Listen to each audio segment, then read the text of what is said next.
Mesdames et messieurs, bonsoir. Nous allons commencer. Donc, nous nous retrouvons ce soir pour discuter, expliquer, débattre de la question de la relation future entre le Royaume-Uni et l'Union européenne. Et j'ai le plaisir de recevoir ce soir Elvire Fabry, qui est chercheuse à l'Institut Jacques Delors, Manuel Lafont-Rapnouil, directeur du Centre d'analyse de prévision et de stratégie du ministère de l'Europe et des Affaires étrangères, et Théo Ricroft, directeur de direction Union européenne au Foreign and Commonwealth Office. Merci à tous les trois d'avoir accepté de participer à ce débat. Donc, vous n'êtes pas sans savoir que le 31 janvier dernier, soit 1317 jours après le référendum, le Royaume-Uni est officiellement sorti de l'Union européenne. C'est une première fois qu'un tel événement se produit pour l'Union européenne, et l'Union européenne perd de ce fait l'un de ses principaux membres, puisque le Royaume-Uni représentait 15% du PIB de l'Union européenne, 66 millions d'habitants et pratiquement 6% de son territoire. Pour autant, la sortie ne sera effective que dans quelques mois, puisqu'une période de transition vient de s'ouvrir afin de négocier la relation future. Cette période s'annonce extrêmement complexe, puisqu'elle doit permettre de régler des questions aussi diverses et variées que la coopération en matière de sécurité et de renseignement, les standards pour l'aviation, l'accès aux eaux internationales pour la pêche ou encore la participation des étudiants britanniques au programme Erasmus. Il est prévu que cette période s'achève en décembre, ce qui semble très court au vu des dossiers à négocier. La feuille de route des Européens est assez claire, celle du tout ou rien. Mais Michel Barnier a expliqué fin février qu'un partenariat juste et équilibré avec un cadre de gouvernance solide devait être négocié. Simplement, on ne peut que constater que dossier après dossier, les 27 pays formant l'Union européenne pourraient se diviser. Du côté du Royaume-Uni, le Premier ministre britannique veut quant à lui restaurer des marges de souveraineté, take back control, sauf qu'un trop grand éloignement des règles ou des normes de l'Union européenne pourrait avoir un coût économique important. On a vu l'inquiétude de l'industrie britannique à ce sujet et l'inquiétude des financiers également sur la question de la perte du passeport financier. Donc, nombre de questions, on le voit, sont aujourd'hui posées, sont aujourd'hui suspendues à ces négociations sur la relation économique et commerciale, sur la relation défense et sécurité, sur le level playing field et la question des normes pour éviter de créer des biais qui permettraient une concurrence déloyale aux portes de l'Union européenne. En parallèle, sur la relation aussi du Royaume-Uni avec le reste du monde et en particulier avec les États-Unis. Donc on va essayer de comprendre ce soir ce qui se négocie, comment ça se négocie, quelles sont les positions défendues, quelle sera la relation future du Royaume-Uni, ou quelle pourrait être la relation future du Royaume-Uni avec l'Union européenne, quels en sont les enjeux et les conséquences. Donc je cède sans plus tarder la parole à M. Théo Ricroft. Merci beaucoup, merci Sylvie. Bonsoir tout le monde, je suis très heureux d'être ici à Paris ce soir. Je me présente, je suis le directeur pour les relations futures entre le Royaume-Uni et l'Union européenne au ministère des Affaires étrangères à Londres. J'arrive tout juste de Bruxelles où nous avons commencé notre première semaine de négociation.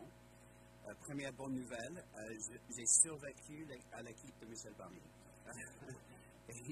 Et donc, je suis ravi d'être parmi vous et de vous présenter la position du gouvernement britannique. Blague à part, cette première semaine a été très constructive et nous avons eu des deux côtés la possibilité d'exprimer nos propres positions en plus de détails. Mais d'abord, un peu de contexte qui est bien compris, j'en suis sûr, par la plupart d'entre vous. Nous avons quitté l'Union avec un accord le 31 janvier, comme vous avez dit, cette année, alors que beaucoup pensaient que cela était impossible. Nous entrons maintenant dans un nouveau chapitre de notre histoire et nous devons bâtir ensemble notre relation future en matière commerciale et sécuritaire.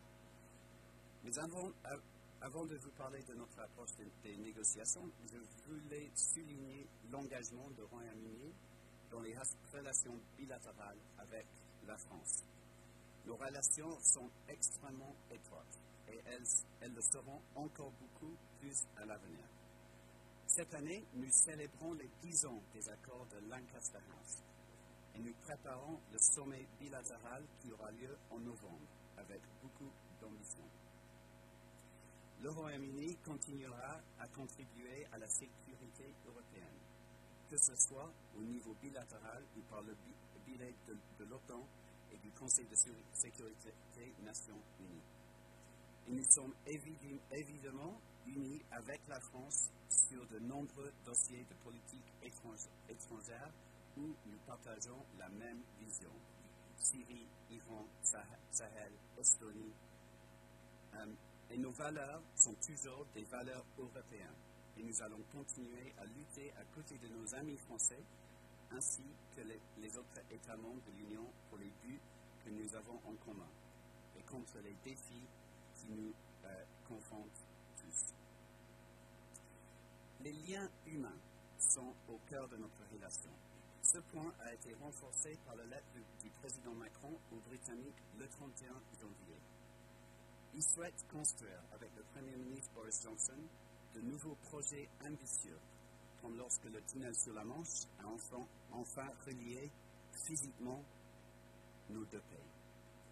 Finalement, l'adhésion du Royaume-Uni à l'Union aura été une goutte de l'eau dans l'histoire de ces relations bilatérales avec la France. Je ne dis pas que tout a été rose. La tapisserie de Bayeux, qui sera bientôt prêtée au Royaume-Uni, nous rappelle à quel point nos histoires sont liées. Notre relation bilatérale est unique en Europe et elle continuera à être forte dans de nombreux domaines. Donc, sur notre approche des négociations, je vous rassure, je ne suis pas là ce soir pour rentrer dans les détails de chaque élément de l'accord de libre-échange que nous voulons signer avec l'Union européenne. Mais je pense qu'il serait utile de vous parler de deux choses. Première, d'abord, je voulais rappeler les raisons qui nous ont amenés ici depuis le référendum en 2016. Cela vaut la peine de clarifier plusieurs caractéristiques culturelles et politiques. Deuxièmement, je vous parlerai des principes qui définiront notre approche pour la relation future. Sur ce point, il s'agit de répondre à certaines craintes de nos amis européens, et notamment le mythe selon lequel nous allons devenir un Singapour sur Tamise. Tout d'abord, je crois que le Royaume-Uni n'a jamais éprouvé le même sentiment vis-à-vis du processus d'intégration de l'Union européenne que d'autres États membres, qui le considèrent comme essentiel à son destin, il faut le dire. La réalité est que nos citoyens ont toujours été réfractaires aux institutions de l'Union européenne qu'ils trouvent abstraites et déconnectées de leurs préoccupations. Les Britanniques attachent également beaucoup d'importance à leur souveraineté parlementaire. Cela explique en grande partie le résultat du référendum en 2016 et pourquoi le slogan de la campagne que vous avez mentionné, Take Back Control, a tant résonné dans l'opinion publique du Royaume-Uni. Pour la plupart des Britanniques, la conception de l'Europe n'a jamais été la même que celle de l'Union européenne. Donc enfin, nous avons quitté l'Union. La conséquence de cet acte est que nous devenons deux systèmes juridiques indépendants et autonomes. C'est une conséquence, mais cela est aussi nécessaire pour donner effet à la décision du peuple britannique. Mais que voulons-nous? D'abord, l'accord de libre-échange. Au cours des 9 prochains mois, nous négocierons une nouvelle relation avec nos amis et partenaires de l'Union, fondée sur le libre-échange et des précédents. Nous avons publié la semaine dernière un document qui s'appelle Notre approche pour les négociations. À la fin de cette année, le processus de transition vers cette relation sera achevé et nous aurons retrouvé notre indépendance économique et politique, comme je l'ai dit, sur la base de l'accord que nous avons conclu en octobre et qui nous a permis de quitter l'Union. Cela nous permettra de contrôler nos propres lois et notre propre commerce. C'est pourquoi nous ne prolongerons pas la période de transition. La question pour le reste de cette année est de savoir si nous pouvons convenir avec l'Union d'une relation commerciale plus approfondie sur le modèle de l'accord de libre-échange que l'Union a avec le Canada, ou si nous avons une relation commerciale basée sur le modèle de l'Australie. Le principe de notre approche est que nous souhaitons garantir une relation basée sur une coopération amicale entre souverains égaux et sur des précédents. Nous respectons la souveraineté, l'autonomie et l'ordre juridique de l'Union, et nous attendons d'eux qu'ils respectent la nôtre. Nous n'accepterons aucune obligation qui alignerait nos lois sur celles de l'Union ou des institutions de l'Union, y compris la Cour de justice de l'Union européenne. Nous ne demandons pas une offre sur mesure ou unique. Nous recherchons des accords comme ceux que l'Union a précédemment conclus avec d'autres pays amis, comme le Canada. Nous acceptons que cela entraîne des conséquences sur l'accès au marché pour les deux parties.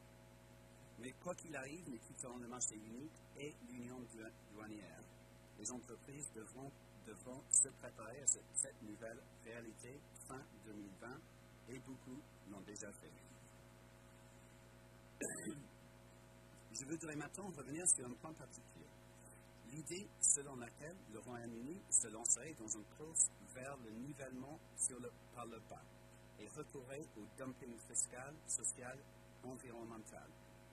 Nous devons rejeter ce fantasme de divergence du débat politique. Le Premier ministre a d'ailleurs été très clair.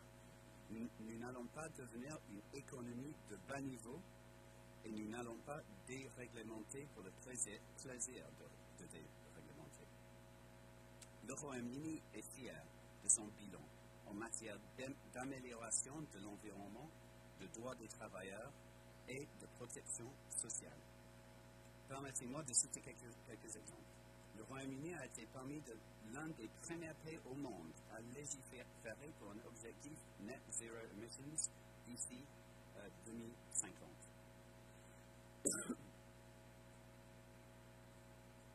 Je m'excuse, beaucoup de parler entre les températures. Le Royaume-Uni est fier de... le Royaume-Uni a garanti le droit à 2 semaines de congé paternité payé il y a près de deux décennies. L'Union a attendu l'année dernière avant d'introduire ce droit.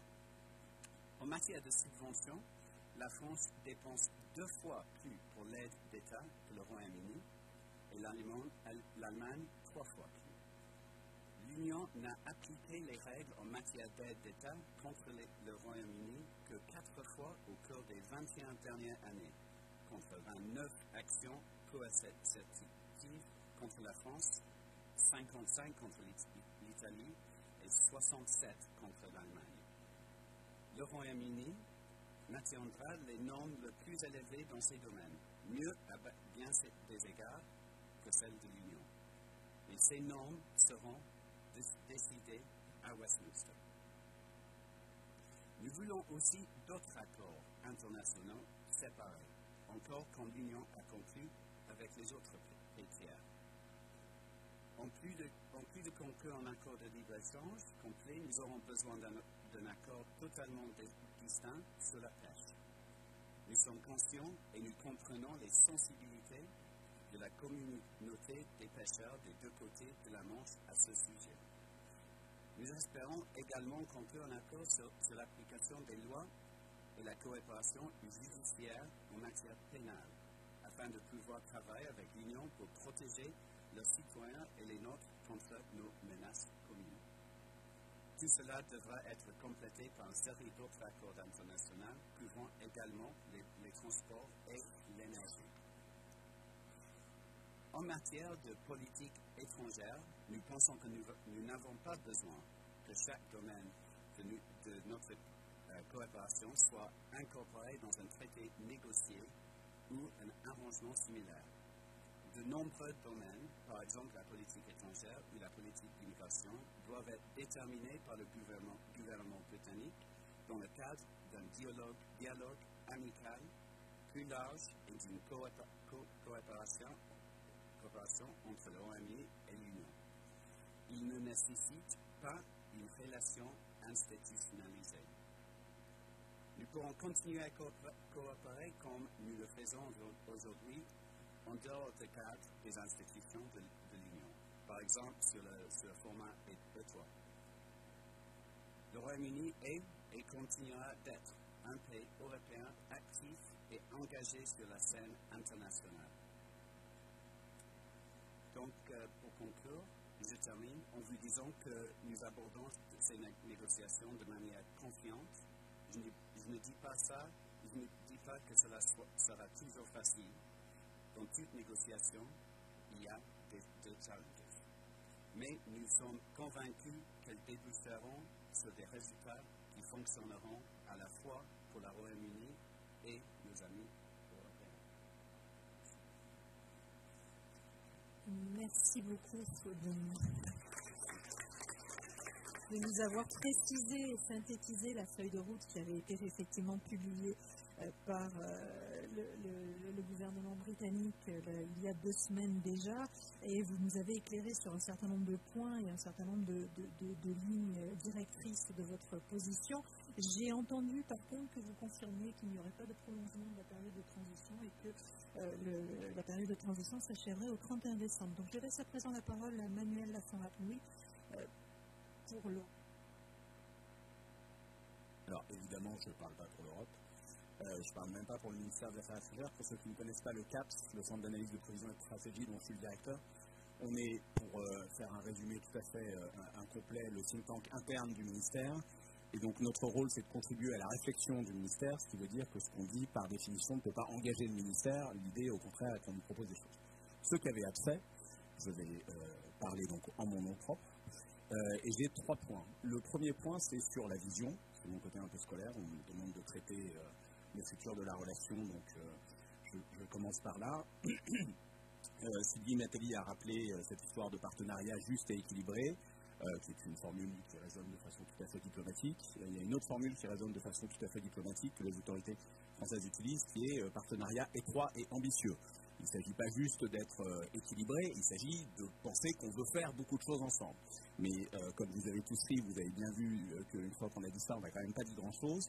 Et surtout, ce qui est intéressant, c'est la suite de la phrase qui dit « partenariat étroit et ambitieux dans le respect des intérêts de l'Union européenne et des États membres ». Ce qui fondamentalement veut dire vous ne pouvez pas avoir les bénéfices de la participation à l'Union européenne sans avoir les obligations qui vont avec. Et donc, un partenariat étroit et ambitieux, ça ne peut pas être on va faire comme si vous étiez toujours membre de l'Union européenne, sauf sur les choses qui ne vous plaisent pas. Et c'est là, évidemment, où ça devient compliqué.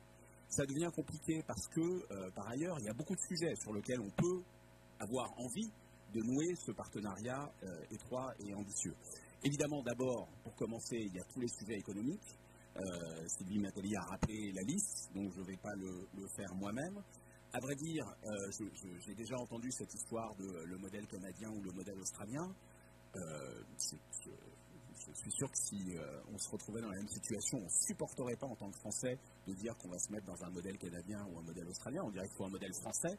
Je suis très surpris que les Britanniques eux-mêmes ne disent pas on veut un modèle britannique. Et honnêtement, c'est ce que les Britanniques devraient dire. C'est ce que les Britanniques devraient dire parce que le Canada ou l'Australie, avec tout le respect que j'ai pour ces 2 pays qui sont des partenaires importants, sont beaucoup plus loin. Qu'on n'a pas la même proximité à tous les égards, y compris politique, qu'on n'a pas la même intensité dans nos relations, dans nos échanges, et que donc il faut trouver un modèle qui correspond à cette proximité et à cette intensité, au degré de la relation qu'on a, au degré d'interconnexion, d'interdépendance qu'on a dans nos échanges, notamment sur ce plan économique. Il y a aussi évidemment, ça a été évoqué rapidement, des aspects de sécurité intérieure. Ces aspects de sécurité intérieure sont en fait très variés. On peut penser assez spontanément, alors quand on est français, on pense à l'aspect migratoire et au tunnel sous la Manche, etc. Mais en fait, il y a plein de choses derrière. Sur le respect des droits, pour avoir un cadre de coopération opérationnelle ou d'échange de données, il faut qu'on ait des garanties réciproques sur le respect des droits. Enfin bref, tout ça peut aller assez loin, assez vite. Et puis effectivement, il y a les aspects de politique étrangère où, pour être très précis, il ne s'agit pas juste de se voir de temps en temps, ce qu'on fait déjà beaucoup avec l'ambassade, entre capitales, etc., pour discuter des sujets du monde et de l'actualité, pour vérifier qu'on voit à peu près les choses de la même manière. Il y a des sujets beaucoup plus lourds, beaucoup plus compliqués. J'en prends quelques-uns. La politique de développement. Il y a à la fois la politique de développement de l'Union européenne, la politique de développement des États membres. Et donc, comment est-ce qu'on arrive à trouver de la complémentarité, évidemment, avec les Britanniques, qui sont un des bailleurs les plus importants au monde sur ce sujet-là, qui dépensent beaucoup d'argent pour leur aide au développement. Et c'est une très bonne chose. Évidemment, l'enjeu de travailler et de se coordonner, de travailler ensemble et de se coordonner va être lourd. Si on fait ça bien, la politique de développement, ce n'est pas des choses qu'on invente à la dernière minute et sur lesquelles on peut procéder par impulsion ou initiative ad hoc. Il faut évidemment que ces choses soient cadrées, qu'on ait des logiques ensemble, qu'on puisse faire de l'évaluation, enfin, bref, tout ça est assez lourd. Un autre sujet complètement, la politique étrangère, se mettre d'accord c'est bien, mais si les conséquences de votre politique étrangère et que par exemple vous adoptez des sanctions, et ben aujourd'hui il y a un régime, les régimes de sanctions sont adoptés au niveau européen. Et les Britanniques jouent un rôle très important, à la fois dans la conception et aussi dans le poids de leur économie, de leur diplomatie, sur la mise en œuvre des sanctions. Évidemment, il y a un intérêt assez majeur à ce qu'on ait des politiques de sanctions qui soient compatibles au minimum et idéalement identiques, parce que c'est ça qui marchera le mieux pour tout un tas de raisons. La coordination dans les enceintes multilatérales, si on veut monter des opérations de sécurité et de défense à l'extérieur, ensemble, si on monte ces opérations dans le cadre de l'UE, comment est-ce que les Britanniques coopèrent, etc. Bref, on voit que la multitude de sujets ouvre effectivement des tas de portes. C'est pour ça que je suis ravi de ne pas faire partie des négociateurs et que je souhaite bien du courage à ceux qui le font. Concrètement, il y a déjà un certain nombre d'idées qui permettent d'être encore plus dans le détail du type d'enjeu qu'on va avoir dans ces négociations. Vous avez, par exemple, la France a pris l'initiative d'un projet qui rassemble des pays européens autour de la coopération de défense qui s'appelle l'Initiative européenne d'intervention. Une des raisons pour laquelle cette initiative ne se situe pas dans le cadre de l'Union européenne, c'est parce que ça permet notamment à des pays qui ne sont pas membres de l'Union européenne de participer à cette initiative, et c'était un des objectifs recherchés dès le départ, de permettre la participation britannique, pas seulement, aussi la participation des Danois.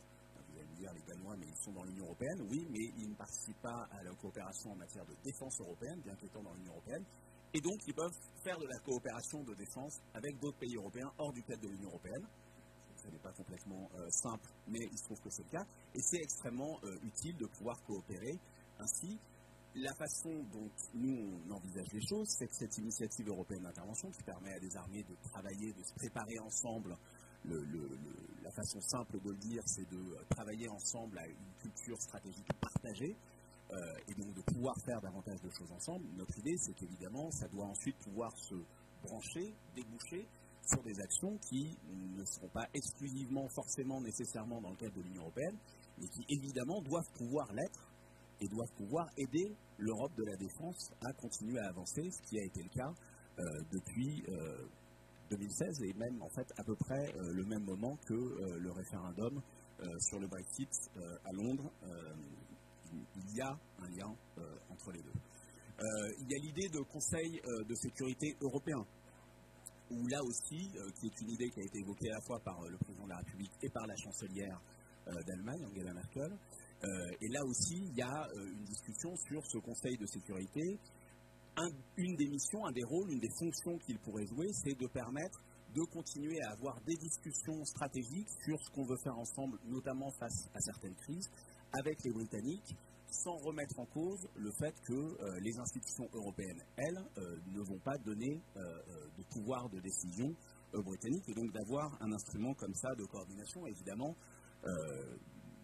donner la parole et créer un lieu de consultation, mais continuer à prendre des décisions dans un format différent, ça n'est pas quelque chose qui se fait complètement simplement. Il y a toute l'histoire des coopérations bilatérales, on a parlé de Lancaster House, évidemment il faut avoir une relation collective entre l'UE et le Royaume-Uni qui s'appuie et qui permet de maintenir, voire de renforcer les coopérations bilatérales. Lancaster House, c'est le cadre de la coopération en matière de défense et militaire pour les Français et les Britanniques, et on est à un degré de coopération extrêmement avancée, pour ceux qui n'en ont pas entendu parler, y compris sur les sujets nucléaires, ce qui généralement est un bon indicateur que vous êtes sérieux et que vous faites des choses importantes et sensibles. Il y a effectivement le E3. Le E3, je crois en effet que le E3 va survivre au Brexit et qu'on va continuer à travailler dans ce format. Simplement, là aussi, il y a des tas de questions. Ce n'est pas parce qu'on a ce format avec les Britanniques et les Allemands, donc 3 Européens, qui a beaucoup servi sur l'Iran, mais pas seulement, que tout est réglé. Et notamment, en fait, le E3, il est constamment confronté à la question de savoir comment il s'articule avec ce que l'Union européenne fait en tant que telle en matière de politique étrangère, par exemple sur les sanctions. Bref, j'arrête là. On a encore un certain nombre de sujets sur lesquels effectivement on travaillera beaucoup ensemble, la COP26 sur le climat l'année prochaine, la présidence britannique du G7. Je voudrais les 2 autres points plus rapidement. Le premier, c'est l'importance de la négociation, parce que c'est très bien de savoir quelle relation on veut. C'est un peu plus compliqué de savoir comment on va réussir à faire aboutir la négociation. On a vu avec l'accord de retrait qu'il ne s'agissait pas juste de savoir ce qu'on voulait faire, il fallait réussir à trouver l'accord. Or, ce que j'observe aujourd'hui, c'est qu'il y a une vraie différence dans la façon dont chacun on se raconte l'histoire de la conclusion de l'accord de retrait. Je pense que côté britannique, il y a une histoire, il y a une version de l'histoire qui surestime, j'ai l'impression, la force du levier que les Britanniques ont eu avec le risque du no deal, qui a une conception assez différente de celle qu'ont les Européens du rapport de force, qui est une conception assez différente, en tout cas de ce qu'on a observé jusqu'à maintenant, de la cohésion au sein de l'Union européenne, malgré la diversité des intérêts des États membres, et puis qui insiste sur l'argument de la légitimité que le cabinet britannique a maintenant grâce aux élections, qui de fait lui donne certainement une légitimité interne très importante. Et en fait, cette différence de narratif, la question n'est pas tellement de savoir qui a raison ou qui a tort. Le seul fait que les gens ne racontent pas la même histoire de 2 côtés, eh ben, ça aboutit à ce qu'on commence la négociation dans un état d'esprit avec des perspectives quand même assez différentes. La négociation, c'est important aussi parce que dans l'actualité des dernières semaines, on a commencé à voir des doutes sur un certain nombre de points qui avaient été négociés dans l'accord précédent. Donc on a négocié un accord sur le retrait, maintenant on veut négocier la future relation. Or, que ce soit sur le droit des ressortissants britanniques dans l'UE et de l'UE au Royaume-Uni, tout d'un coup, on commence à se poser des questions. Sur la situation, la relation avec l'Irlande du Nord, tout d'un coup, on commence à se poser des questions, alors que justement, l'accord de retrait, il était censé permettre de clore ces points-là pour avoir une base solide pour construire autre chose. La négociation, enfin, elle est importante parce qu'on l'a dit, les sujets sont difficiles, il y a un calendrier qui va être très serré. Évidemment, je comprends que l'argument est de dire que c'est pour être cohérent par rapport au mandat populaire et à l'objectif de regagner ce contrôle, ce fameux contrôle. Mais évidemment, il va y avoir une tentation de faire levier sur le calendrier. D'ailleurs, il y a eu une tentation de faire levier sur le calendrier pendant toute la période précédente. Il y a une multiplicité de sujets, donc il va falloir trouver des équilibres entre les sujets. Il y a des sujets dont certains vont vouloir les traiter en paquet, d'autres au contraire vont vouloir les séparer. Et puis, on sait qu'il y a des sujets qui sont délicats. Évidemment, on en a parlé, la question des conditions de la concurrence équitable, les pêcheries, les services financiers. Et puis, il y a un sujet dont on parle moins, mais qui, en fait, à mon sens, va être très important et qui était déjà important dans la négociation précédente, qui est la question de si jamais il se trouve qu'à un moment, on a un désaccord, un différend, comment est-ce qu'on le règle ? Le réflexe européen, c'est de dire, non, on a une cour de justice, et d'ailleurs, il n'y a que cette cour de justice, la cour de justice de l'Union européenne, qui interprète le droit européen. Et évidemment, nos amis britanniques ne sont pas totalement à l'aise avec cette approche. C'est un sujet qui est régulièrement revenu dans la négociation sur l'accord de retrait. Et donc, plus largement, il y a une question de la gouvernance de la relation entre l'UE et le Royaume-Uni. Si on veut avoir une relation étroite, on va être obligé, pas juste de se mettre d'accord sur ce qu'on veut faire ensemble, mais de comment on va organiser tout ce qu'on veut faire ensemble. Donc, de mettre en place une gouvernance. Et la question du règlement des différends est le meilleur exemple, mais seulement la partie immergée de l'iceberg de ce sujet. Et mon troisième point, j'ai aucune idée si c'est trop long ou pas, je suis désolé. Formidable. Quelques enjeux de cette discussion sur la relation. La première chose, c'est un de mes métiers, c'est de faire des scénarios. C'est de regarder à qu'est-ce qui peut se passer et comment les choses peuvent partir dans une direction ou dans une autre. Et bien, il y a un sujet qui est assez intéressant, qui est de faire des scénarios sur la trajectoire britannique. Alors effectivement, il y a cette idée de Singapour sur Tamise. dont je veux bien croire qu'elle n'est pas nécessairement la vision du gouvernement actuel, mais ce n'est pas les Européens qui l'ont inventée, c'est les Britanniques qui ont eu cette discussion à plusieurs moments dans la période précédente. Ce n'est pas tellement, moi, ce scénario-là qui me préoccupe, ce n'est pas tellement le scénario de la divergence concurrentielle ou du dumping, etc. En tant que diplomate, en tant que quelqu'un qui travaille sur la politique étrangère et qui regarde, ce qui m'intéresse, c'est de savoir dans quelle mesure le Royaume-Uni va conserver sa posture internationaliste, son engagement, sa volonté de peser, d'être actif sur la scène internationale. On sait que les Britanniques dépensent plus de 2% du PIB pour la défense, ce qui est une très bonne chose, et qu'ils ont un outil de défense qui peut faire des choses. Tous les outils de défense en Europe n'ont pas la capacité que les Britanniques ont, clairement. En gros, il y a le leur, le nôtre, et puis les autres jouent dans une autre catégorie. Ça ne veut pas dire qu'ils ne sont pas utiles, mais c'est une autre catégorie. Ils dépensent plus d'1% en aide publique au développement, c'est ça clairement, là, nous, on ne joue pas dans cette catégorie-là encore. On fait des progrès, mais c'est aussi très important. Bref, une posture où on construit un appareil diplomatique, un appareil militaire, une politique de développement, une présence dans les organisations internationales qui permet d'être très engagé dans les affaires du monde et donc très internationaliste, de penser qu'il faut travailler là-dessus et qu'il faut travailler à l'intérieur d'un ordre qui est basé sur la coopération et les règles. Est-ce que cette posture internationaliste-là est garantie pour la décennie à venir? C'est pas complètement évident parce qu'il va y avoir des pressions très fortes sur le Royaume-Uni, sa politique étrangère, pour conclure des accords économiques avec tout un tas de gens, pour ne pas en rester au niveau de la négociation de base qui est le cadre de l'OMC. Et donc, il va y avoir un arbitrage entre les intérêts économiques et d'autres intérêts, en tout cas dans le très court terme, parce que c'est difficile d'être tout seul.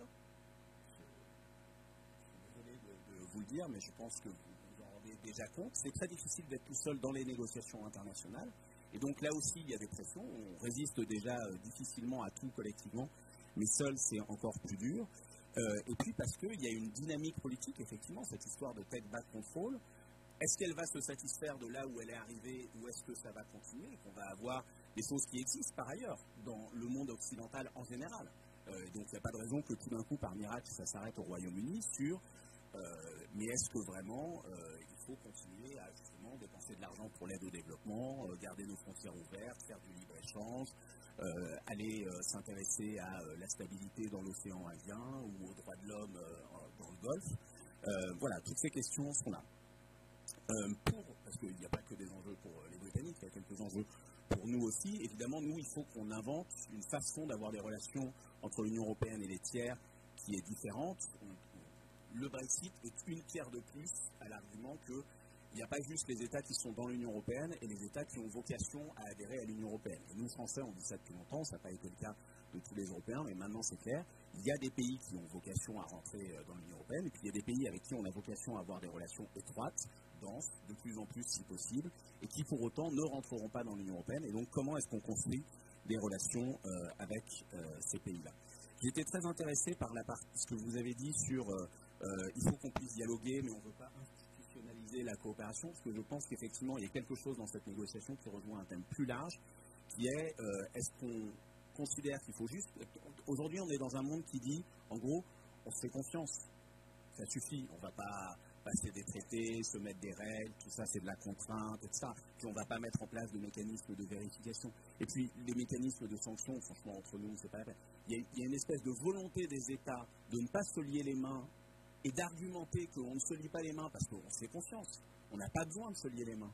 Il n'y a pas de raison. Regardez tout ce que je fais et à quel point on parle ensemble et à quel point mon bilan en matière environnementale ou en matière sociale est formidable. Donc, ouais. Il y a l'enjeu de la divergence, c'est pas juste un enjeu économique sur est-ce qu'il va y avoir divergence de réglementaire ou alignement réglementaire. C'est aussi quelque chose sur comment est-ce qu'on arrive à construire entre nous et vis-à-vis du reste du monde, parce que c'est quelque chose qui existe sur plein de sujets, de la confiance qui n'empêche pas des mécanismes de vérification, qui n'empêche pas des mécanismes de sanction ou de coercition si besoin est. Et tout le débat sur la Cour de justice européenne et le règlement des différends, c'est celui-là. Et enfin, il y a un débat sur la souveraineté, parce qu'évidemment, le peuple britannique, enfin, ce slogan de Take Back Control a résonné partie des électeurs britanniques, pas chez tous, mais une majorité d'entre eux. Mais vous avez entendu aucun Européen dire nous on veut rendre le contrôle à d'autres et se débarrasser de notre contrôle, etc. La question c'est pas le contrôle d'un côté et l'absence totale de contrôle de l'autre, évidemment. Le débat sur l'alignement réglementaire, alors alignement n'est pas le meilleur mot, mais je pense que ça permet de dire les choses clairement. D'abord, c'est une demande d'acteurs économiques britanniques, parce que l'idée, c'est que quand on a plusieurs marchés, c'est quand même plus simple si on a les mêmes règles plutôt qu'une multitude de règles différentes. Mais ce n'est pas juste le problème de l'intérêt des acteurs économiques. C'est deux conceptions différentes sur est-ce que vous avez plus de contrôle si vous ne prenez pas d'engagement ou plus de contrôle si les autres prennent des engagements et donc vous aussi, parce que sinon les autres n'en prendront pas. C'est une opposition entre une vision souverainiste, ce qu'il faut c'est que vous gardiez la maîtrise de vos décisions, ou une vision fondée sur la coopération et l'idée de règles collectives mutuellement consenties, qui est vous n'avez pas juste d'avoir le contrôle de ce que vous faites, vous avez besoin d'avoir un minimum de garantie et de sécurité sur ce que les autres vont faire, et la seule manière de le faire, c'est d'accepter de se mettre d'accord sur des engagements réciproques, des objectifs communs, de dialoguer, etc., mais aussi des règles et un cadre réciproque. Et c'est pour ça que le débat aujourd'hui chez les Européens, il est autour de cette idée de souveraineté européenne, c'est-à-dire qu'on a aussi un débat sur la souveraineté, comment on affirme notre souveraineté et on accroît notre contrôle sur ce qui nous arrive, mais dans une logique qui est assez différente de la logique britannique, et donc ça va être un des enjeux de cette discussion. Voilà, j'ai été beaucoup trop long, je suis désolé.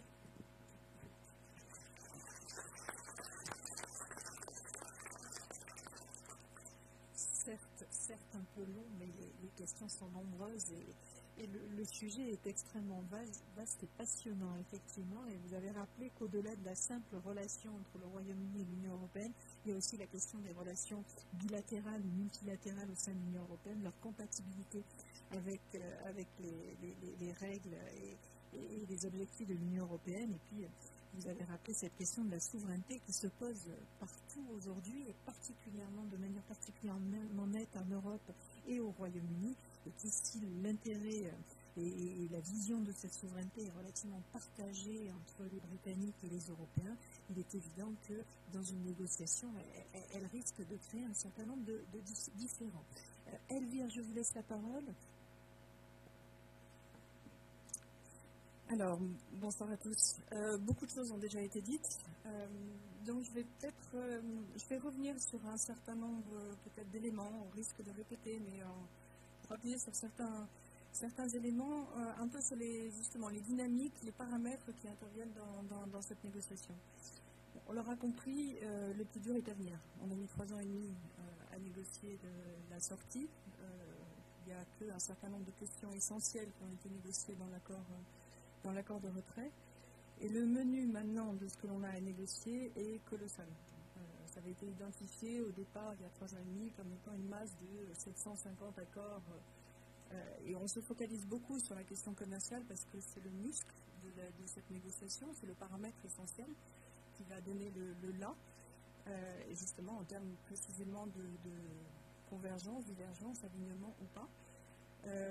Mais autour, on voit bien que tous ces enjeux, à la fois tous ces différents chapitres, les transports, la sécurité, les data, la propriété intellectuelle, c'est finalement c'est un enjeu d'une complexité redoutable quand on aborde notamment les questions de méthode, savoir comment aborder ces différentes négociations, et particulièrement avec ce paramètre spécifique d'un temps que l'Union européenne a acté, c'est la volonté du Royaume-Uni. Boris Johnson a suffisamment insisté là-dessus.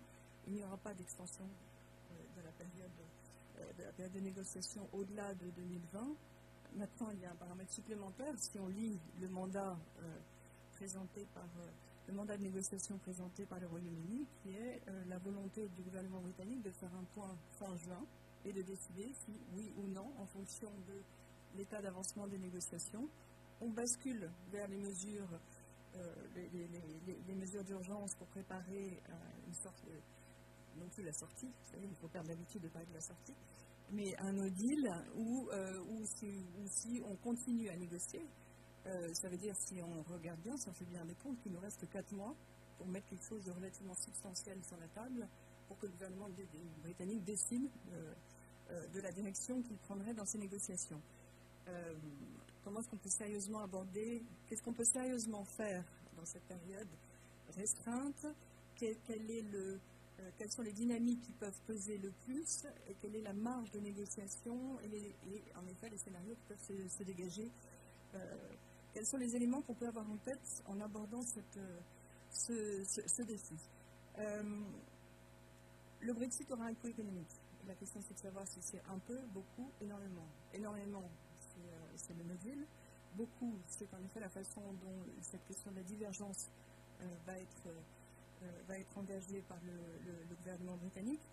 Ça a été suffisamment dit par les deux intervenants avant moi. Le take back control, au-delà de la souveraineté complète du Royaume-Uni, la souveraineté qu'il a retrouvée, comment est-ce qu'il va l'appliquer en termes sur le plan réglementaire. Sur le plan économique, cette divergence réglementaire, elle aurait un impact très substantiel. On a pris l'habitude, à la faveur de la politique de Donald Trump en matière commerciale, de se focaliser sur les tarifs. Mais en matière commerciale, il faut bien garder à l'esprit que dans les échanges commerciaux, la part des tarifs n'est pas négligeable, bien sûr. Et s'il fallait revenir à des échanges entre l'Union européenne et le Royaume-Uni au niveau des tarifs actuellement, que l'on applique actuellement avec des pays tiers sous le régime de l'Organisation mondiale du commerce, ce ne serait pas négligeable. Mais le coût est beaucoup plus substantiel lorsqu'il y a une divergence réglementaire qui est engagée et que ça suppose des systèmes de certification, de contrôle. Non seulement ce sont des délais, mais c'est un coût qui est beaucoup plus important et qui est à vrai dire le défi du commerce international dans les décennies qui viennent, qui est d'essayer de réduire cette part, ce coût de la différence réglementaire. Ce qu'il faut avoir à l'esprit également, c'est que lorsque l'on parle de no deal, une situation où on n'arriverait pas à un accord d'ici la fin de l'année, ça n'est pas que la question commerciale qui est en jeu. Évidemment, le coût est important, mais on n'évoque pas suffisamment tout ce que ça entraînerait. C'est-à-dire qu'à partir du moment où on n'a pas un accord sur la question commerciale, on voit bien que c'est toute la dynamique également des négociations qui concerne les autres enjeux, tout ce menu qu'on a évoqué, et qu'on ne chiffre pas en termes, qu'on ne chiffre pas en termes de coûts économiques, par la perturbation générale que ça créerait à la fois dans les relations entre le Royaume-Uni et l'Union européenne, mais également entre le Royaume-Uni et des pays tiers, avec une visibilité minimum sur le partenaire avec lequel ils ont affaire dans tout type de coopération avec lequel ils s'engagent. La position de l'Union européenne aujourd'hui, bien entendu, est de rechercher un accord qui réduise le plus possible, qui limite le plus possible le coût économique. C'est ne pas avoir à établir des tarifs, ne pas avoir à établir des quotas. Mais on voit bien que derrière cet enjeu, il y a une question beaucoup plus existentielle pour l'Union européenne, qui est de préserver le marché unique, qui est de préserver l'écosystème réglementaire de l'Union européenne, et qui va bien au-delà de la question des réglementations techniques des produits, puisque tous les produits qui sont importés dans le marché unique de l'Union européenne doivent respecter de toute façon les normes techniques de l'Union européenne. Mais là, ce qui est en jeu, c'est l'écosystème qui est composé de règles environnementales, des règles sociales, des normes qui ont trait à la lutte contre le changement climatique et bien évidemment des règles de concurrence qui ont trait aux questions de subventions, marchés publics et autres mesures qui forment le socle de la politique de concurrence. Mon point ici, c'est de souligner que le Brexit qui aurait lieu, le post-Brexit, les relations futures qu'on va décider qu'on va déterminer, de mettre ensemble entre le Royaume-Uni et l'Union européenne, en 2020, l'impact de ce Brexit n'est pas le même en 2020 et ne peut pas être traité de la même façon en 2020 qu'il l'aurait été en 2016 ou même il y a 10 ans. Il y a cette négociation intervient à un moment donné spécifique de l'agenda européen où il y a une montée en puissance de l'ambition européenne sur la volonté de promouvoir un agenda, le fameux agenda de level playing field, de promotion des normes européennes, s'appuyer sur le marché unique pour promouvoir notamment dans ces accords commerciaux un respect renforcé des normes européennes. Et on ne peut pas considérer que des normes environnementales ou des normes sociales pourraient être considérées comme optionnelles et pourraient plus ou moins être gérées à la carte, de manière différenciée dans un accord commercial. Au moment où on commence les négociations cette semaine avec le Royaume-Uni, l'Union européenne s'efforce d'exercer une pression supplémentaire sur la Chine pour réduire les enjeux de distorsion commerciale en matière d'aide d'État. Et ce n'est pas à ce moment où il y a un agenda plus ambitieux au niveau européen vis-à-vis de la Chine que sur le front du Brexit, la position européenne serait éventuellement de laisser plus de marge à une gestion différenciée du level playing field. Par ailleurs, le Royaume-Uni est un pays tiers. Ça y est, c'est acté.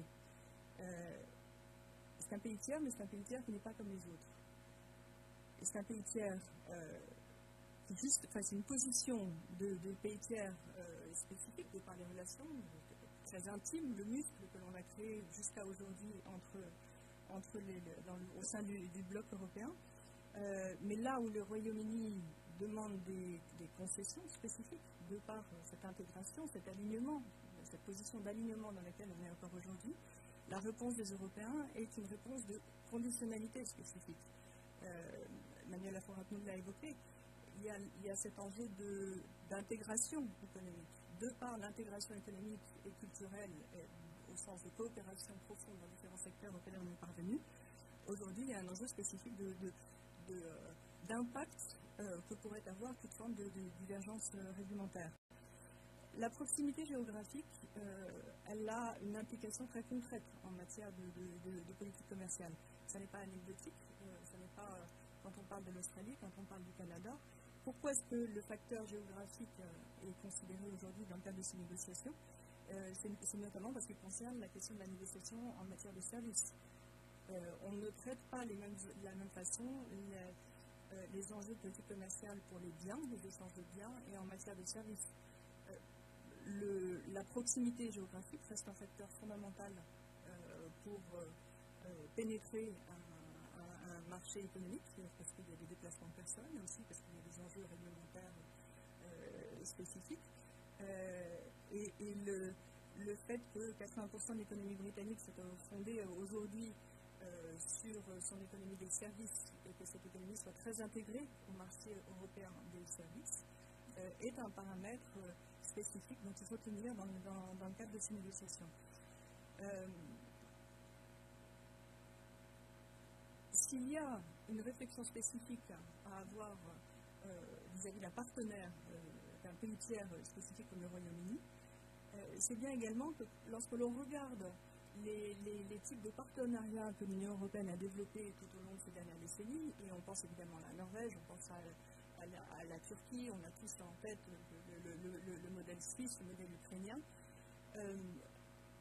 on observe qu'à chaque fois ça correspondait à un moment spécifique de l'histoire de l'Union européenne avec un partenaire spécifique et un objectif spécifique. Donc les termes de ces différents modèles qui ont été mis en place correspondaient à un certain nombre de partenaires spécifiques. Ce qui veut dire qu'aujourd'hui, la position de l'Union européenne également, c'est de tenir compte de cette spécificité du Royaume-Uni aux portes de l'Union européenne. Si Bruxelles a acté la volonté du gouvernement britannique d'incarner, de donner chair à cette reprise de contrôle et d'affirmation de la souveraineté britannique, la position de Bruxelles aujourd'hui est moins de voir comment gérer une éventuelle divergence réglementaire que de partir plutôt du principe de considérer aujourd'hui le Royaume-Uni comme étant dans une position où il est aligné sur les termes de l'OMC, finalement ce qui serait la situation, appelons-le Australie ou no deal, mais plutôt de partir de cette situation-là et de voir quel type de coopération positive, partant de là, quel type de coopération positive, maintenant, jusqu'où peut-on aller en fonction de la position du gouvernement britannique en matière notamment de divergences réglementaires. Ce qui veut dire que la question de l'extension ou pas des négociations a été intégrée côté européen. La porte reste ouverte sur un allongement de ces négociations côté européen, mais s'il faut acter que l'on négociera en quelques mois, ce sera fait. Que la possibilité d'un no deal, elle est prise très au sérieux, elle est intégrée, et à la limite, partons de l'idée d'un no deal, mais voyons ce que l'on a envie de construire au-delà de cette situation-là. Et que la pression également qui est exercée aujourd'hui par l'engagement du gouvernement britannique sur des négociations parallèles avec les États-Unis sont aussi relativisées à Bruxelles de par l'impact que peuvent avoir même ces négociations lorsque l'on regarde le mandat du gouvernement britannique qui a été mis sur la table là, en début de semaine et l'estimation de gains économiques qui est affichée, qui serait de plus 0,16% d'accroissement du PIB d'ici 15 ans. On voit bien que ce gain économique ne peut pas, si on prend même ne serait-ce que l'échelle de 15 ans, compenser avec un mandat de négociation qui est très ambitieux, zéro tarif, une coopération réglementaire très poussée pour réduire toutes ces barrières réglementaires, ne pourrait pas compenser la perte de points de croissance économique sur 15 ans qu'imposerait des futures relations avec l'Union européenne qui se limiteraient simplement à un accord commercial à minima sur le mode de l'accord signé avec le Canada et qui impliquerait une perte de moins 6,7% de croissance de PIB, tout en prenant toutes les précautions d'usage sur ces estimations. Mais ce qui est intéressant, c'est de voir les échelles, les différentiels qu'il y a entre ces différentes estimations. Un point sur les deux mandats que l'on a actuellement sur la table, et dont un certain nombre de points ont déjà été évoqués, et éventuellement les scénarios qui peuvent être que l'on peut avoir en tête. Quels sont les points de contentieux qui se dégagent entre ces deux mandats? Le premier, c'est évidemment celui de la méthode de négociation, et ça va être un enjeu majeur. La position européenne, comme ça a été évoqué, est de prévoir un accord large, où l'on puisse se mettre d'accord au départ sur des principes fondamentaux de gouvernance, pouvoir négocier à minima sur un accord commercial et quelques enjeux, notamment la pêche, et puis prévoir de pouvoir négocier au-delà de 2020. La position britannique, qui est une position de négociation par secteur, par chapitre, à ce stade, n'est pas du tout compatible avec la position européenne. Comment est-ce qu'on va pouvoir avancer dans les négociations sur les semaines qui viennent et mettre quelque chose de substantiel sur la table? Ça va être un point de tension incontournable. La question de la pêche, question très sensible, dont on sait qu'on a cette opposition d'objectifs entre la position britannique qui serait de n'octroyer qu'un quota annuel d'accès aux eaux britanniques, un quota annuel de pêche, et la position européenne qui est de garder un accès aux eaux britanniques et d'avoir, si ce n'est une vision infinie, au moins un engagement pluriannuel sur des quotas de pêche. Sur ce point-là, qui est une question très sensible, on peut imaginer qu'à court terme, non pas dans un premier temps, parce que c'est une question qui incarne véritablement la reprise de souveraineté britannique, mais qu'à court terme, on puisse trouver un point de compromis. En revanche, sur la question du level playing field,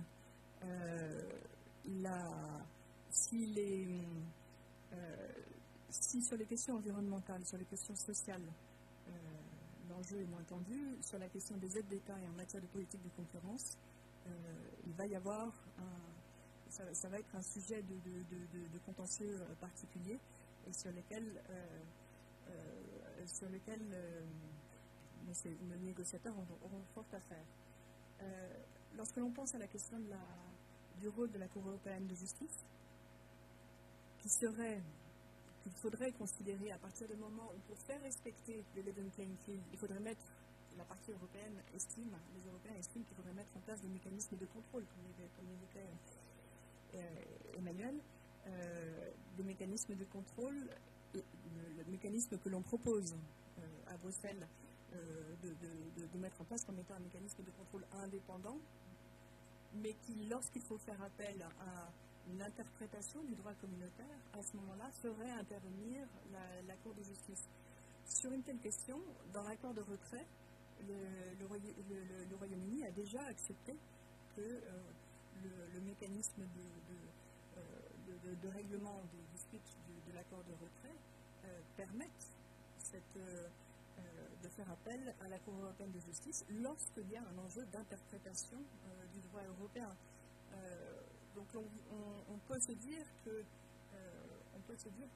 sur ce point-là également, peut-être qu'il pourrait y avoir une marge de négociation si l'on prend l'accord de retrait comme un précédent. Maintenant, l'élément le plus problématique à ce stade, c'est l'enjeu de la défiance. Enjeu de la défiance qui est activé depuis quelques jours, depuis quelques semaines, sur l'enjeu de l'Irlande du Nord. Le respect des termes de l'accord de retrait concernant la solution qui a été mise en place dans l'accord de retrait pour ne pas rétablir de frontières, et sur l'enjeu de la mise en place de contrôles qui devraient être mis en place non pas à la frontière terrestre, mais à la mer, pour permettre d'appliquer l'accord qui a été établi, où l'on maintient l'Irlande du Nord dans l'union douanière de l'Union européenne et en situation d'alignement réglementaire pour éviter d'avoir à établir des contrôles à la frontière terrestre. Les déclarations de Boris Johnson appelant à ne pas avoir à mettre en place ces contrôles viennent en complète contradiction avec l'engagement qui a été pris par son propre gouvernement et par lui-même fin 2019. On voit bien que si sur cette question il y a une perte de confiance qui s'engage d'une telle façon, ça ne peut que renforcer une position dure du côté européen pour obtenir des garanties dans les mécanismes d'arbitrage et de contrôle. J'ai déjà été trop longue, donc je vais juste me limiter à un commentaire sur les scénarios. Les scénarios, on voit bien que d'un côté, il y a un scénario de no deal, de l'autre côté, on peut souhaiter qu'il puisse y avoir un aménagement des mécanismes de contrôle et qu'on puisse trouver une marge de négociation si Boris Johnson rentre dans une logique qui serait une logique de considération davantage d'alignement réglementaire. Je ne pense pas qu'on puisse s'attendre dans les semaines qui viennent à un mouvement très significatif. Ce que ça veut dire, c'est il va probablement falloir attendre le mois de mai, le mois de juin, pour qu'en effet on ait cette sorte de montée en puissance de la décision qui viendrait du gouvernement britannique sur l'application de mesures d'urgence.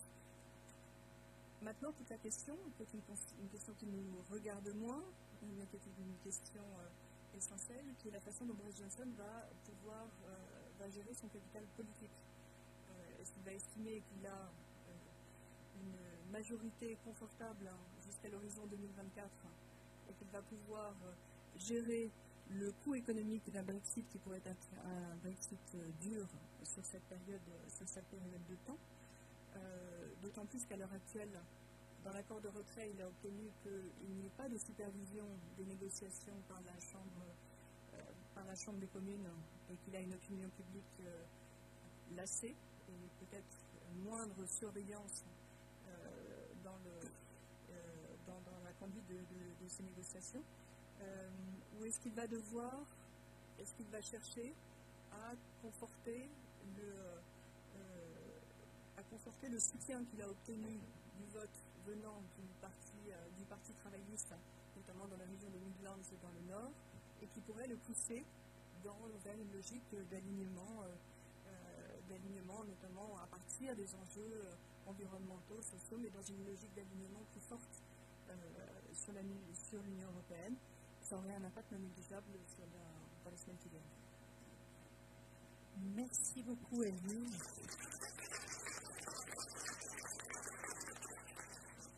Je cède tout de suite la parole à la salle. On va prendre une série de questions et normalement, vu le temps, nous devrions avoir le temps de 2 séries de questions. Donc, je vois des personnes au fond de la salle.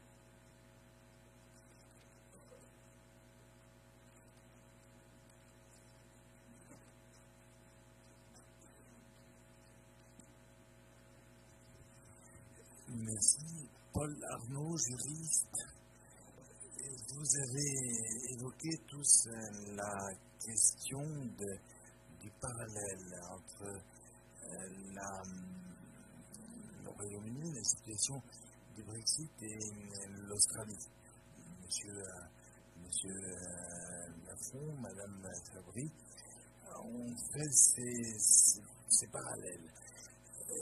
Il y a un aspect que vous n'avez pas abordé, c'est celui des relations avec les États-Unis, l'Amérique du Nord.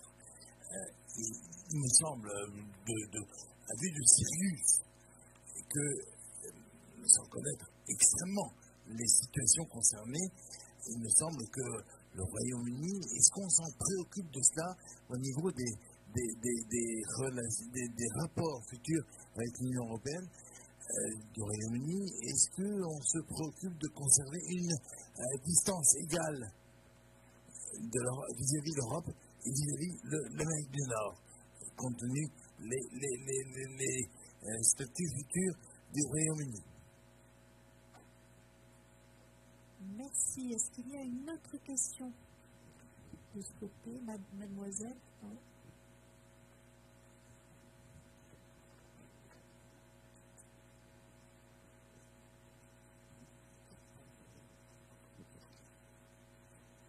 Oui, comme vous l'avez évoqué par rapport à l'Irlande du Nord, je voulais vous demander ce que vous pensez sur l'éventualité d'une Irlande réunie, comme le voudrait le Sinn Féin, le parti qui monte en puissance en Irlande actuellement, et la possibilité d'un référendum en Irlande du Nord pour cela.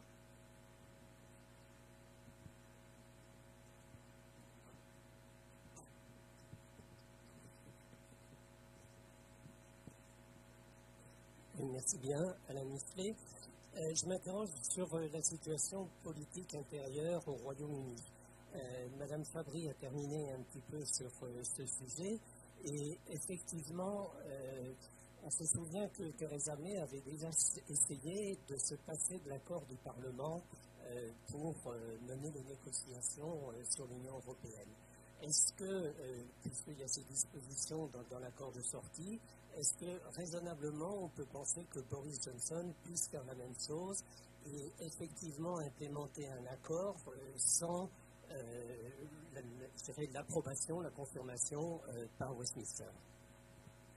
Alors, je rebondis sur ces 3 questions et je vais vous laisser la parole, Théo Ricroft, parce que je crois que ce sont des questions qui vous sont vraiment adressées. Donc, sur la relation future avec les États-Unis, l'impact que ça peut avoir dans la relation future avec l'Union européenne, la possibilité d'un rapprochement, voire d'une union Irlande du Nord-Irlande, et puis la situation politique au Royaume-Uni. Merci beaucoup et merci pour ces questions. I think everyone in the room will be very relieved if I continue in English.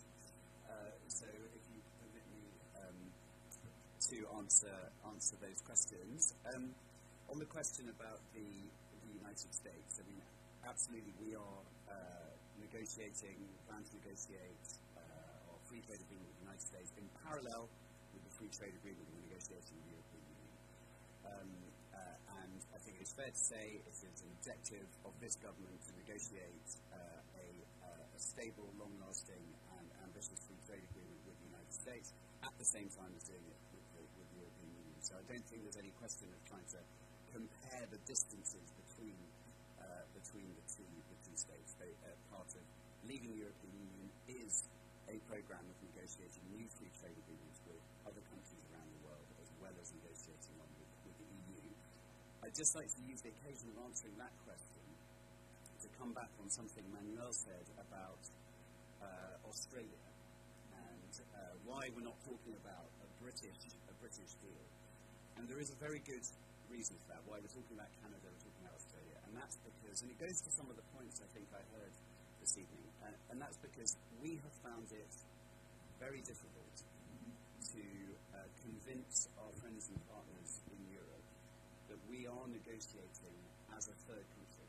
It's been very hard, and I think some of the points we've heard this evening, which I might come back to if someone asks a question, on how we see this question of alignment. Part of the philosophy behind that position that we hear from the EU, I think, does misunderstand the nature of the negotiation that we are entering into, which is between two sovereign entities, or an international organisation, the European Union, and a sovereign entity, in the same way that the EU negotiated its deal with Canada. And that's why we use that example, and that's why it's been very important for us to do so, and that's why some of the propositions that you've heard this evening about the sort of deal that we should have, as set out by my colleagues on the table, just aren't appropriate to that type of relationship. And I promise I'll come back to it if someone asks me the right question. On Northern Ireland, the lady in the centre asked a question about Northern Ireland. So 2 points I want to make about Northern Ireland. One is, there is absolutely no question that the British government will not comply with its obligations under the withdrawal agreement in relation to Northern Ireland. I want to put that on the table and make it absolutely clear. Secondly, about Northern Ireland politics, this is of course an extremely sensitive matter in the United Kingdom.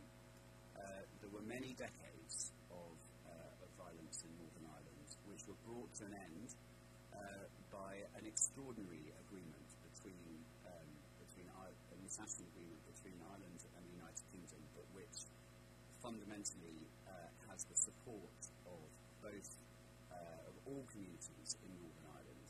It is a very delicate balance, and so I won't comment on the question that you asked, other than to say that the United Kingdom government is and will be a supporter of maintaining the union between all of the different elements of the United Kingdom. Lastly, the question about UK politics that the gentleman asked over there. It's been an extraordinary time in UK politics.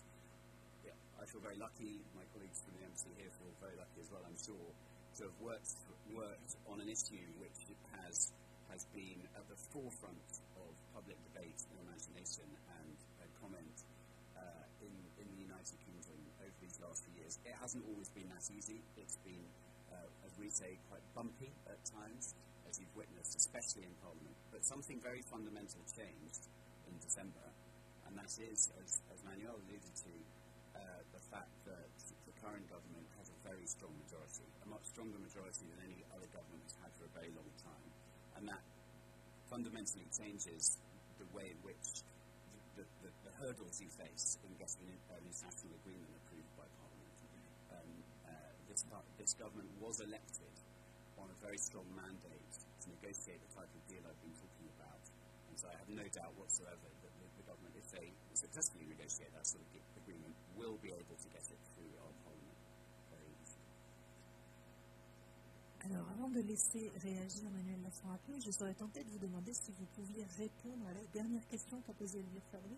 Est-ce que Boris Johnson va négocier avec l'idée qu'il a une large majorité au moins jusqu'en 2024 et donc qu'il aura peut-être le temps dans la transition de gérer les effets très négatifs d'un no deal, ou est-ce qu'à l'inverse, il va essayer de préserver la base des travailleurs ayant voté, des travaillistes ayant voté pour lui aux dernières élections, et donc peut-être négocier, avoir la volonté de préserver des normes extrêmement ambitieuses et très proches des normes européennes. Est-ce que vous avez une idée, de réponse à cette question? So it's an excellent question. It's one that we hear quite a lot. It was certainly a question that came up quite quickly after the result in December. All I can say is having sort of witnessed our government at close hand over the last few months, that it is, I don't think there is any doubt that they feel that the mandate they were given in that election only allows them to negotiate one sort of deal, the deal that they set out. and only allows them to negotiate it in time to leave finally the legal structures of the European Union at the end of this year. So I see no prospect of those two facts changing. And in fact, the question about the Labour voters who voted for the Conservative Party, especially from the north of England, those communities were very largely, very strongly Brexit voting communities. And that comes back to this point about kind of what Brexit was. It was not a vote where people were necessarily voting in what they perceived to be their direct economic self-interest. They were although you know there are different ways of analysing the figures about what will happen after we leave. But what it was a vote about taking back control, about sovereignty. And those voters in the north of England who voted Labour, who will no doubt be, you know, the country will change after we leave the European Union, but they voted for an idea, and this government feels very strongly about delivering that at the end of the year. Merci beaucoup, Manuel. Oui, juste un point sur est-ce qu'il faudrait veiller à ce qu'il y ait une distance égale du Royaume-Uni vis-à-vis des Américains ou de l'Union européenne. Je suis pas sûr d'abord que nous, Européens, on vivrait très bien l'idée que les Américains viendraient dire aux Britanniques qu'il faut que vous mainteniez une distance égale avec les Européens, et on aurait raison. Et donc évidemment, c'est pas nos affaires, c'est aux Britanniques de savoir quelle distance ils veulent ou quelle absence de distance ils veulent avec les Américains. Ce qui est très clair, c'est que cette idée du partenariat étroit et ambitieux, ça dit bien que nous, on veut éviter que, je suis très d'accord avec ce qu'a dit Elvire sur le fait que le Brexit, c'est de la perte. La question, c'est est-ce qu'on minimise la perte et est-ce qu'on se maintient la possibilité de continuer à faire des choses ensemble et de reprendre une dynamique positive, ou est-ce qu'on n'arrive pas à contrôler cette perte et on perd beaucoup, voire énormément.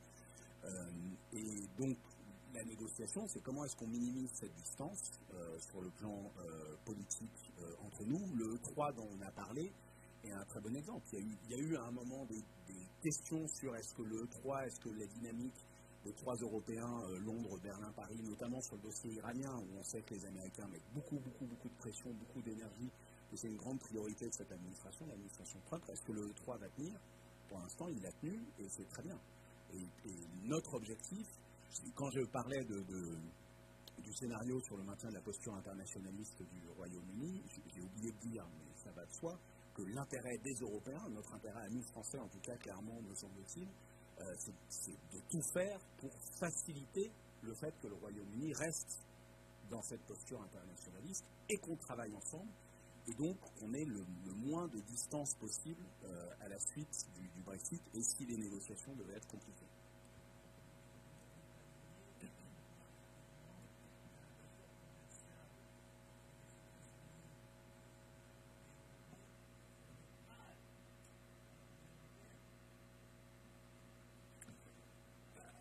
Alors, je ne peux pas empêcher de commencer par réagir à ce que vous venez de dire. Je ne suis pas sûre qu'il faille voir ça en ces termes-là. C'est pas, on est vraiment sur des échelles complètement différentes. C'est-à-dire que, encore une fois, le différentiel de perte économique, de coût économique d'un Brexit dur, pour rester un peu flou, par rapport au gain économique que le Royaume-Uni peut tirer d'une coopération avec les États-Unis. C'est vrai qu'il y a une symbolique spécifique avec les États-Unis parce qu'il y a toujours eu des intérêts très proches, et pourquoi pas avec d'autres pays, dans le monde. Et on sait bien que le gouvernement britannique se tourne beaucoup vers les pays du Commonwealth, mais également vers le Japon, et attend beaucoup d'une coopération étroite dans les accords commerciaux avec des pays dans le monde. Ce qu'on entend aussi, c'est la réponse de ces pays, et le Japon en première ligne, mais l'Australie, la Nouvelle-Zélande, le Canada, même chose, qui était de dire, bien sûr, nous avons beaucoup de choses à faire ensemble, mais d'abord, on veut voir quelle est votre relation avec l'Union européenne. Et d'abord, on veut voir qui vous êtes. Quel est le nouveau Royaume-Uni post-Brexit, et en fonction de ce degré le type de relation avec l'Union européenne, et concrètement l'ouverture sur le marché européen, l'attractivité du Royaume-Uni, permettra d'engager des négociations dans un sens ou dans l'autre. Et Donald Trump, le président américain, tend la main au Royaume-Uni et souhaite avoir une coopération très étroite. Maintenant, on sait très bien aussi quelles sont les conditions de cette coopération très étroite. Et de même qu'on n'en est qu'au début, côté bilatéral européen, on n'en est qu'au début, côté britannique et américain. Et on est bien placé pour savoir que les négociations commerciales avec les États-Unis ne sont pas faciles. Juste un point, une remarque sur ce que vous disiez sur le fait de se déshabituer à considérer le Royaume-Uni comme un État membre dans la négociation. Je pense que de toute façon, il y a un effort à faire et on aura du mal. On aura encore du mal pendant un certain temps. Mais je pense que la réciproque est vraie. C'est-à-dire que lorsque l'on lit le mandat de négociation britannique, tel qu'il est présenté par chapitre, et que l'on voit que sur telle partie, c'est le CETA qui est invoqué, et que le gouvernement voudrait se référer au modèle du CETA, que sur tel autre chapitre, ce serait plutôt l'accord avec le Japon, sur tel autre avec le Chili, sur tel autre avec... Il y a aussi une logique, là un peu je pense, le fameux terme de cherry picking, de choix à la carte, comme si, en raisonnant de l'intérieur de l'Union européenne, et comme, excusez-moi pour la trivialité du terme, mais comme si le gouvernement venait faire son marché sur étagère au sein des accords de l'Union européenne, là où je pense qu'il y a une position européenne qui, in fine, est beaucoup plus politique, qui est d'abord axée sur la préservation des principes de construction de l'Union européenne, mais qui est aussi beaucoup plus politique, parce qu'ayant en tête son agenda commercial beaucoup plus global. Et que si les relations post-Brexit pouvaient être gérées in abstracto, ce serait sans doute différent. Mais comme, encore une fois, cette négociation intervient aujourd'hui, en 2020, dans un contexte de guerre commerciale, dans un contexte de rapport de force très dur avec la Chine, dans un contexte d'ambition plus forte sur la promotion des normes environnementales, sociales et autres, c'est vrai que cette question de divergence réglementaire ou pas, et de conditionnalité qui concerne notamment les aides d'État en matière de politique de concurrence, prend une importance plus forte. On va prendre 2 nouvelles questions. Il y en a plus de 2 évidemment, mais on va essayer de...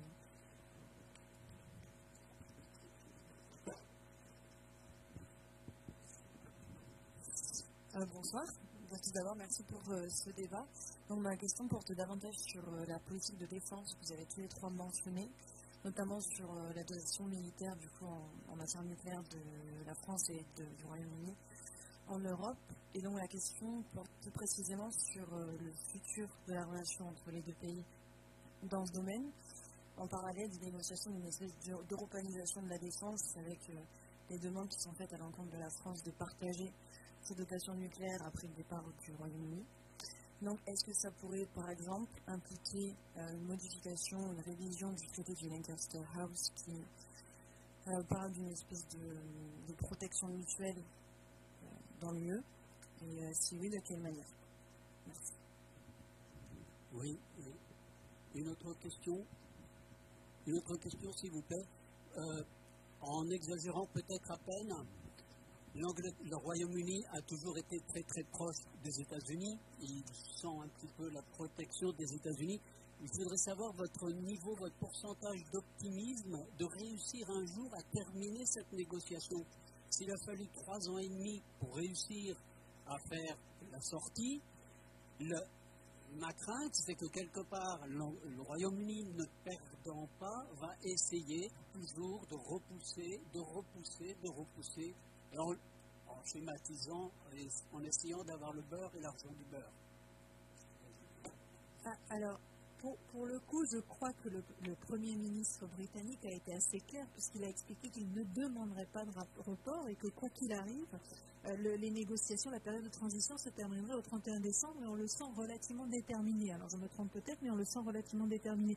Je vous laisse répondre à les uns après les autres à cette question, mais surtout à la question effectivement qu'on a assez peu évoquée de la relation en matière de défense, quel est le futur de cette relation entre le Royaume-Uni et l'Union européenne. Et comme le temps passe très très vite, je vous laisse 2 minutes chacun pour y répondre. Merci. Merci beaucoup pour ces questions.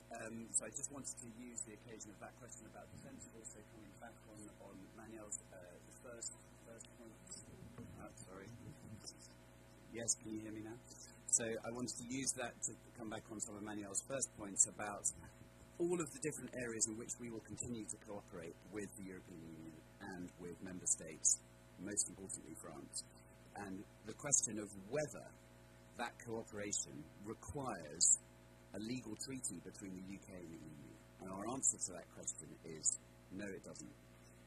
We do have, across all of the different areas that you described, a very close collaboration, and that will continue. And it also goes to this question about what sort of posture, whether we will continue our internationalist posture after we've left the EU. And I just wanted to comment on that. I know I'm getting away from the question a bit, but I think it's really important to say that there is a sort of narrative around Brexit, which is perhaps personified by the Brexit Party, that type of debate, that type of narrative, which is about sort of Britain becoming more inward-looking. This government rejects that narrative. For them, leaving the European Union is about becoming more internationalist. You mentioned the 0.7% we spend on development, the 2% we spend on our defence.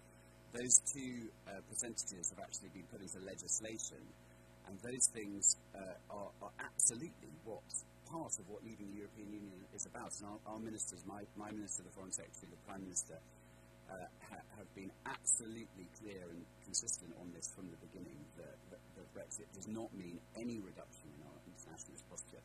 I'm afraid the sort of nuclear world is not my specialism, so I'm not going to attempt to answer that question asked by someone who probably knows more about it than me, but just to reinforce that our cooperation, as set out in the Lancaster House Treaty, will continue.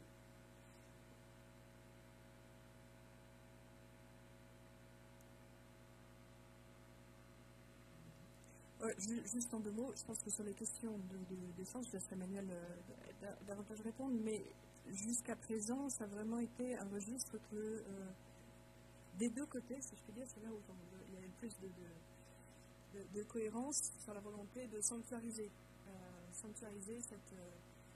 cet enjeu. D'abord, c'est vrai que c'est une question qui aujourd'hui repose encore beaucoup sur les relations intergouvernementales et notamment très bilatérales, comme vous l'avez rappelé au début, entre le Royaume-Uni et la France. Et c'est vrai que le sommet de Lancaster va être l'occasion de prouver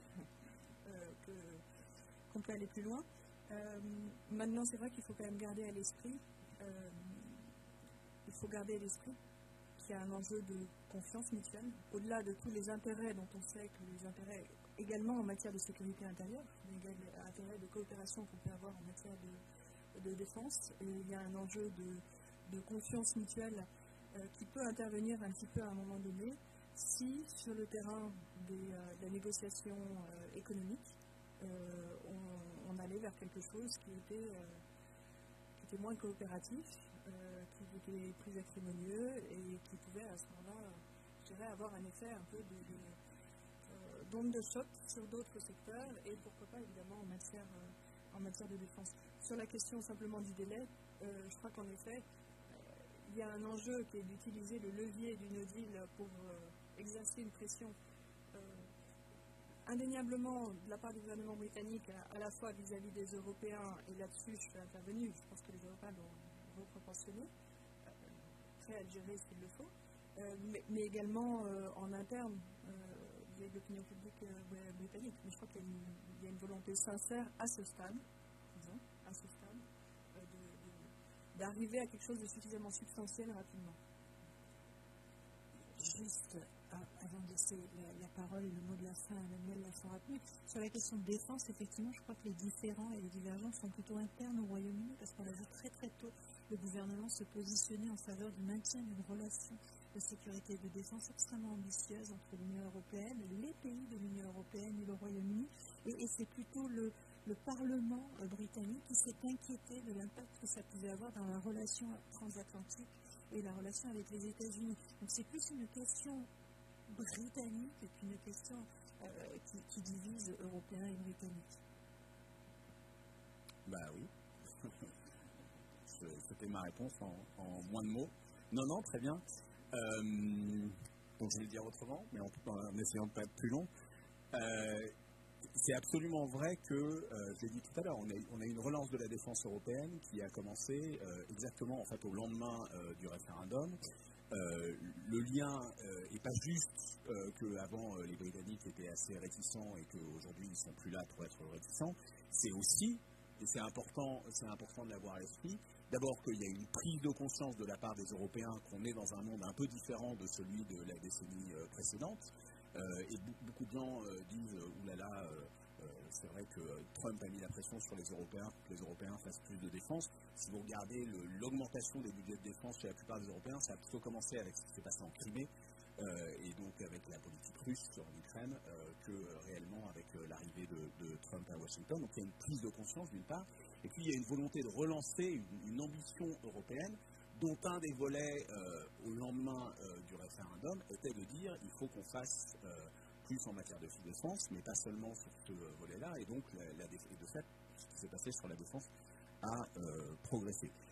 Le sujet, je fais partie des gens qui pensent qu'on peut encore faire plus entre Européens en matière de défense, y compris au niveau de l'UE, et pas juste entre Européens dans des formats informels ou ad hoc, etc. Évidemment, le sujet nucléaire est un sujet un peu compliqué pour l'Union européenne. Il est déjà, de notre point de vue, compliqué au niveau de l'OTAN, qui pourtant est organisée pour. Donc c'est un peu plus compliqué au niveau de l'Union européenne. Mais plus largement, l'idée, c'est pas parce qu'on a réussi cette relance de la défense européenne au sein de l'UE qu'on se dit que très bien, on peut faire sans les Britanniques. Au contraire, l'idée, c'est de continuer à construire avec les Britanniques, non seulement sur le plan bilatéral, et donc Lancaster House, c'était il y a 10 ans, à peu de choses près, et donc pour les 10 ans, je pense qu'on peut effectivement s'attendre pas juste à une simple confirmation de l'existant, mais à une volonté d'aller plus loin. Il y a déjà eu des messages, y compris au plus haut niveau, en tout cas côté français, je ne prononce pas pour les Britanniques, puisque notre collègue est ici, mais il y a une volonté très claire d'aller plus loin et de relancer ça. Il y a des choses qui sont faites sous un angle collectif de façon informelle. J'ai parlé de l'initiative européenne d'intervention. Il y a une mission de sécurité maritime dans le Golfe, qui est aussi quelque chose d'important. Je pense que, effectivement, un des sujets, c'est qu'il y a aussi une dimension Union européenne et une relation de défense sur les questions de défense et les questions militaires et de sécurité à construire entre l'Union européenne en tant que telle, pas juste entre les Européens membres de l'Union européenne et le Royaume-Uni. Je ne suis pas là pour répéter des positions de négociation ou entrer dans des disputes sur est-ce qu'il faut un traité ou pas un traité. J'observe que, ne serait-ce que sur le plan bilatéral, sur les questions de défense, on a fait des traités et ces traités ont une utilité. On ne s'est pas juste dit finalement, on s'entend bien, on se connaît bien, on fait beaucoup de choses ensemble, et on va continuer, on n'a pas besoin de formaliser ça. Il y a une raison pour les traités.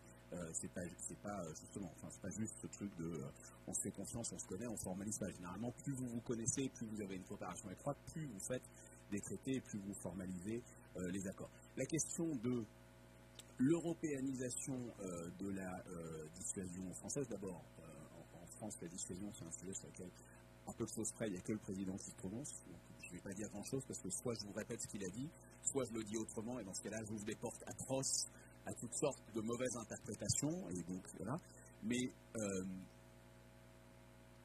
il y a beaucoup de choses à faire dans la relation entre UE et Grande-Bretagne sur les questions de défense, pour lesquelles on n'a pas besoin de savoir comment on avance sur ce débat-là, qui est un débat différents et il n'y a pas de raison que si on avance dans les directions indiquées par le président de la République dans son discours récent sur le sujet, ça remet en cause ce qu'on fait déjà et ce qu'on pourrait faire de plus ou de mieux avec, et qui est formalisé par ce fameux traité de Lancaster House, avec les Britanniques.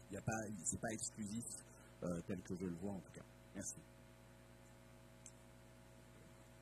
Since no one asked the question about it, I wanted just to come back to it because it was a point that Elvira raised and you raised as well, Manuel, which is about this question of alignment and level playing field rules.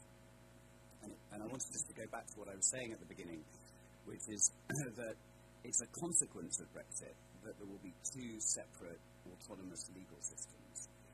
But effectively, what is being suggested by the EU in its opening position in the negotiations is that despite the fact the UK will be a separate legal system, it has to comply with a set of laws imposed by the European Union over which the United Kingdom has no say whatsoever.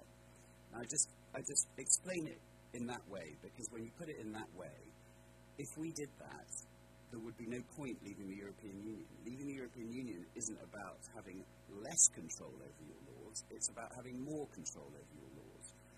And just by way of sort of thought experiment, when we understand, the positions the European Union takes are of course based in, I think you referred to them, Albert, its own autonomous legal system and the independence of decision making, the ability to make and control its own laws, the interpretation of those laws. We are making the same points, and we're not asking in these negotiations for the EU to comply with laws made in the United Kingdom. That would be ridiculous. And in the same way, we take the same position in relation to laws made in the EU. Now, that has consequences for the type of agreement that we can negotiate, and we understand those consequences. But I just wanted to sort of make that point very clear. Thank you. Merci beaucoup. Alors désolé, nous avons dépassé de quelques minutes notre temps de parole. Je vous remercie à tous pour votre attention. Merci à nos trois intervenants d'avoir accepté notre invitation. Et il me reste à vous souhaiter une très bonne soirée et à très bientôt. Au revoir.